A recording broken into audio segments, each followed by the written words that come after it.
കേട്ടപ്പോൾ സ്വാഭാവികമായിട്ടൊരു മനുഷ്യനെന്ന നിലയ്ക്ക്, വ്യക്തി എന്ന നിലയ്ക്ക് വലിയ വിഷമം ഉണ്ടായത്. കാരണം അത്രമാത്രം എന്താണ് ഞാൻ തെറ്റ് ചെയ്തതെന്ന് എനിക്ക് ഇപ്പോഴും മനസ്സിലായിട്ടില്ല. നിങ്ങൾക്കറിയാലോ, ഞാൻ എപ്പോഴും പറയുന്ന പോലെ 13 കൊല്ലമായി ഞാൻ പുറത്ത് നിൽക്കുകയാണ്. ഒരു പാർട്ടി വിരുദ്ധ പ്രവർത്തനവും പുറത്ത് നിൽക്കുമ്പോഴും ചെയ്തിട്ടില്ല, അകത്ത് നിൽക്കുമ്പോഴും ചെയ്തിട്ടില്ല. എന്നെ പുറത്താക്കാനുള്ള കാരണമെന്ന് പാർട്ടി തന്ന ചാർജ് ഷീറ്റിൽ 7 കാര്യങ്ങളാണ്. അതിലുള്ളത് മാധ്യമപ്രവർത്തകരായിട്ടുള്ള ബന്ധം 1, പിന്നെ പാർട്ടി കമ്മിറ്റികളിൽ നടക്കുന്ന ചർച്ചകൾ ഞാൻ പുറത്ത്, പാർട്ടി രഹസ്യങ്ങൾ, പാർട്ടി വിരുദ്ധ മാധ്യമങ്ങൾ ചോർത്തി കൊടുത്തു. 3-ാമത്തെ കാര്യം, ചില മാധ്യമപ്രവർത്തകർ, അത് ഏഷ്യനെറ്റിലായാലും മനോരമയിലായാലും അങ്ങനെ പേരെടുത്ത് പറഞ്ഞ് അവരോട് എനിക്ക് സമ്പർക്കമുണ്ട്, ബന്ധമുണ്ട്.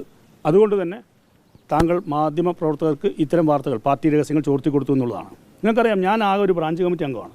അതിൽ നിന്ന് പുറത്താകുമ്പോൾ ഒരു സാധാരണ പാർട്ടി അംഗം മാത്രമാണ്. ആ അംഗത്തിന് കേന്ദ്ര കമ്മിറ്റിയിലും പോളിറ്റ് ബ്യൂറോയിലും സംസ്ഥാന കമ്മിറ്റിയിലും നടക്കുന്ന കാര്യങ്ങൾ ഒരിക്കലും പ്രാപ്യമല്ല. അത് ഞാൻ എപ്പോഴും പറയുന്ന കാര്യമാണ്. അതിനാണ് എന്നെ പുറത്താക്കിയത്. അല്ലാതെ മറ്റ് സഖാക്കളെ പുറത്താക്കിയതുപോലുള്ള കാരണങ്ങളല്ല എനിക്ക് ചാർജ് ഷീറ്റിൽ പറഞ്ഞിട്ടുള്ളത്. അപ്പോൾ അത്തരം തെറ്റ് ഞാൻ ചെയ്തിട്ടില്ല എന്ന് എനിക്ക് ഉറപ്പുണ്ട്. പിന്നെ 13 കൊല്ലമായിട്ട് ഞാൻ പാർട്ടി വിരുദ്ധ പ്രവർത്തനം നടത്തിയിട്ടില്ല. എൻ്റെ നോട്ടത്തിലോ എൻ്റെ ഭാവത്തിലോ എൻ്റെ എഴുത്തിലോ പാർട്ടിക്കെതിരെ ഒന്നും വരരുതെന്ന് ആഗ്രഹിച്ച് ജീവിക്കുന്ന ഒരാളാണ് ഞാൻ.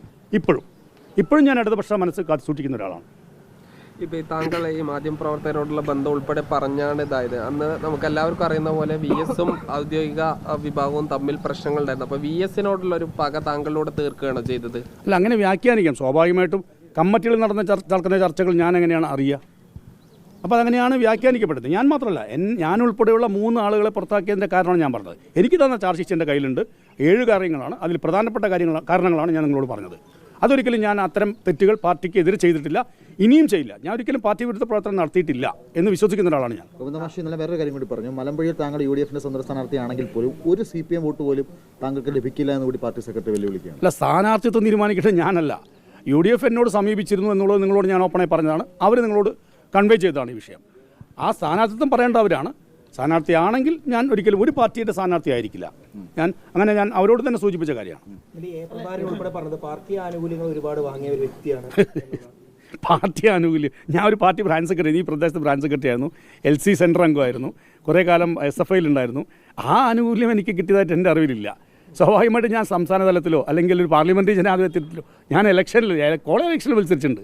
അത് 5 കൊല്ലം വിക്ടോറിയ കോളേജിൽ പഠിച്ചു, 4 കൊല്ലം ഇലക്ഷൻ മത്സരിച്ചിട്ടുണ്ട്, 1 കൊല്ലം മാത്രമാണ് ഞാൻ ജയിച്ചത്. മനസ്സിലായില്ലേ? ഞാൻ ആനുകൂല്യം എന്താണെന്നുള്ളത് വ്യക്തമാക്കാനൊന്നും അദ്ദേഹം പറഞ്ഞാൽ തരക്കേടില്ലായിരുന്നു. ഞാൻ അദ്ദേഹത്തിന് മറുപടി, ഞാൻ അത്ര വലിയ ആളല്ല. അദ്ദേഹം പാർട്ടിയുടെ പോളിറ്റ് ബ്യൂറോ മെമ്പറാണ്. ഞാൻ വെറും സാധാരണക്കാരനാണ്, പാർട്ടി അംഗം പോലുമല്ല. അദ്ദേഹത്തെ പോലെ വലിയ ആൾക്ക് മറുപടി പറയാൻ തക്ക വലിയ ആളല്ല ഞാൻ. പൊതുയാത്രയിൽ പങ്കെടുക്കാനാണ് ആലോചിക്കുന്നത്. ബഹുമാനപ്പെട്ട പ്രതിപക്ഷ നേതാവ് ക്ഷണിച്ചിരുന്നു, രമേശ് ചെന്നിത്തല സാർ ക്ഷണിച്ചിരുന്നു, ഉന്നത നേതാക്കൾ ക്ഷണിച്ചിരുന്നു. സ്വാഭാവികമായിട്ടും ആ യാത്രയിൽ ഞാൻ പങ്കെടുക്കും. പാലക്കാട് വെച്ച് യാത്രയിൽ ഞാൻ പങ്കെടുക്കും. പാലക്കാട് വെച്ച് ആ ജാഥയിൽ VD സതീശൻ നയിക്കുന്ന ജാഥയിൽ ഞാൻ പങ്കെടുക്കും.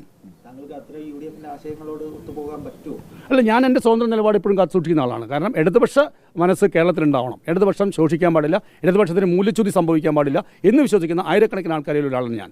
ആ മൂല്യച്യുതിക്ക് സംഭവിച്ചാൽ പാർട്ടി ഉണ്ടാവും, ജനങ്ങളുണ്ടാവില്ല. സ്വാഭാവികമായിട്ടും പാർട്ടിക്ക് മൂല്യച്യുതി സംഭവിച്ചിട്ടുണ്ടെന്ന് ഞാൻ പറഞ്ഞതല്ല. കഴിഞ്ഞ തദ്ദേശ തെരഞ്ഞെടുപ്പിൽ തോൽവിക്ക് ശേഷം പാർട്ടി സംസ്ഥാന കമ്മിറ്റി വിലയിരുത്തിയ കാര്യമാണ് ഞാൻ പറയുന്നത്. പാർട്ടിക്ക് ഒരുപാട് മൂല്യശോഷണം സംഭവിച്ചിട്ടുണ്ട്, പാർട്ടി സഖാക്കൾക്ക് ഒരുപാട് തെറ്റുകൾ സംഭവിച്ചിട്ടുണ്ട്, തിരുത്തൽ പ്രക്രിയ നടക്കണമെന്ന് പറഞ്ഞ ഞാനല്ല, പാർട്ടി സംസ്ഥാന കമ്മിറ്റിയിലെ രേഖയിൽ തന്നെ പറയുന്നുണ്ട്. ഇനിയും കാത്തിരുന്നിട്ട് ഒരു കാര്യമില്ല എന്ന് മനസ്സിലാക്കിക്കൊണ്ടാണോ ഇനി ഇത്തരത്തിലൊരു നീക്കം? അല്ല, ഞാൻ പറഞ്ഞല്ലോ, ഞാൻ ഇത്രത്തോളം ഒരു ഇൻസൾട്ട് അനുഭവിക്കാൻ തക്ക തെറ്റ് ഞാൻ ചെയ്തിട്ടില്ല. 13 കൊല്ലമായിട്ട് ഞാൻ നിരവധി തവണ ഞാൻ നിങ്ങളോട് വ്യക്തമായി പറഞ്ഞിട്ടുണ്ട്. FB പേജിൽ ഞാൻ എഴുതിയിട്ടുണ്ട്. 3 തവണ സംസ്ഥാന കമ്മിറ്റിക്കും 1 തവണ ജില്ലാ കമ്മിറ്റിക്കും ഞാൻ കത്ത് കൊടുത്തിട്ടുണ്ട്. ആ കത്തിന് മറുപടി പോലും തന്നിട്ടില്ല. നേതാക്കൾക്ക് എന്നോട് സ്നേഹമുണ്ടെന്ന് ഞാൻ മനസ്സിലായിട്ടുണ്ട്. പിന്നെ എന്തുകൊണ്ട് എന്നെ പുറത്ത് നിർത്തിയിരിക്കുന്നുള്ളത് എനിക്ക് ഉത്തരം കിട്ടാത്ത ഒരു ചോദ്യമാണ്. അല്ലല്ല, ഞാൻ കോൺഗ്രസ് ചേരില്ല, പറഞ്ഞല്ലോ കോൺഗ്രസ് ചേരില്ല എന്ന് ഞാൻ അവരോട് ആദ്യഘട്ടത്തിൽ തന്നെ പറഞ്ഞു. ഞാൻ കോൺഗ്രസ് ചേരില്ല, ഒരു പാർട്ടിയും ചേരാൻ ഉദ്ദേശിക്കുന്നില്ല. ഇന്നലെ MV ഗോവിന്ദൻ പറഞ്ഞത് ചേർത്ത് നിർത്താൻ ശ്രമിക്കുമ്പോൾ കോൺഗ്രസുമായി സഹകരിച്ചാൽ എന്ത് ചെയ്യാൻ കഴിയുമെന്നുള്ളതാണ്. ചേർത്ത് നിർത്താൻ ഞാൻ എല്ലാ കാര്യം നിങ്ങളോട് സംസാരിക്കുന്ന ആളാണ്, വ്യക്തിപരമായിട്ടും അല്ലാതെയും. എന്ത് ചേർത്ത് നിർത്താൻ ശ്രമിച്ചതാണ് പറയുന്നത്? കഴിഞ്ഞ ഒരു 3 ആഴ്ച മുമ്പ് ഇവിടുത്തെ ബ്രാഞ്ച് യോഗം കൂടിയിട്ട് എന്നെ ഗ്രൂപ്പിലെടുക്കാൻ ആലോചിച്ചു സഖാക്കൾ.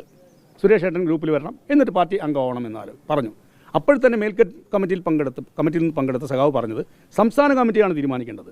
എൻ്റെ സംഘടനാ വിദ്യാഭ്യാസം അനുസരിച്ച് ഒരു പാർട്ടി ഗ്രൂപ്പിൽ ഒരാളെ എടുക്കാൻ സംസ്ഥാന കമ്മിറ്റി തീരുമാനിക്കേണ്ട കാര്യമില്ല. ഗ്രൂപ്പ് എന്ന് പറയുന്നത് പാർട്ടിയുടെ അടിസ്ഥാനമായിട്ടുള്ളൊരു മെമ്പർഷിപ്പിൻ്റെ തുടക്കമാണ്, ഘട്ടമാണ്. അത് കഴിഞ്ഞാൽ CM ആവുന്നു, കാൻഡിഡേറ്റ് മെമ്പർ ആവുന്നു. അത് കഴിഞ്ഞാൽ PM ആവുന്നു, പാർട്ടി മെമ്പർ. ഇതാണ് പാർട്ടിയുടെ സംഘടന അറിയുന്നവർക്ക് മനസ്സിലാവുന്ന കാര്യം. ഞാനും അതാണ് പഠിച്ചത്. ഞാൻ എൻ്റെ ജനിച്ച കാലം മുതൽ ഞാൻ പാർട്ടി കുടുംബത്തിൽ ജനിച്ചതുകൊണ്ട് എനിക്ക് പാർട്ടി സംഘടന അറിയാം, പാർട്ടി വിദ്യാഭ്യാസമുള്ള ആളാണ്. അതുകൊണ്ട് ഗ്രൂപ്പിലെടുക്കാൻ സംസ്ഥാന കമ്മിറ്റി തീരുമാനിക്കണമെന്ന് പറഞ്ഞാൽ വിഡ്ഢിത്തരം പറഞ്ഞു പോയ ആളാണ്. അത് കഴിഞ്ഞ് പ്രതിഷേധിച്ച് ആ കമ്മിറ്റിയിൽ നിന്ന് ആളുകൾ ഇറങ്ങിപ്പോയി, എൻ്റെ വീട്ടിലേക്ക് വന്നു. അവരെന്നോട് പറഞ്ഞത്, സുരേഷ് ഏട്ടാ ഞങ്ങൾ ഈ പാർട്ടി പ്രവർത്തിക്കുന്നില്ല. ഞാൻ അവരോട് പറഞ്ഞത്, നിങ്ങൾ എനിക്ക് വേണ്ടി വാദിക്കേണ്ട, ഇനി ഞാൻ ഈ പാർട്ടി സംവിധാനത്തിലേക്ക് നിങ്ങൾ എനിക്ക് വേണ്ടി ബുദ്ധിമുട്ടണ്ട, എനിക്ക് വേണ്ടി നിങ്ങൾ പഴി കേൾക്കേണ്ട എന്ന് ഞാൻ അവരോട് പറഞ്ഞാണ്. നടന്ന സംഭവമാണ്.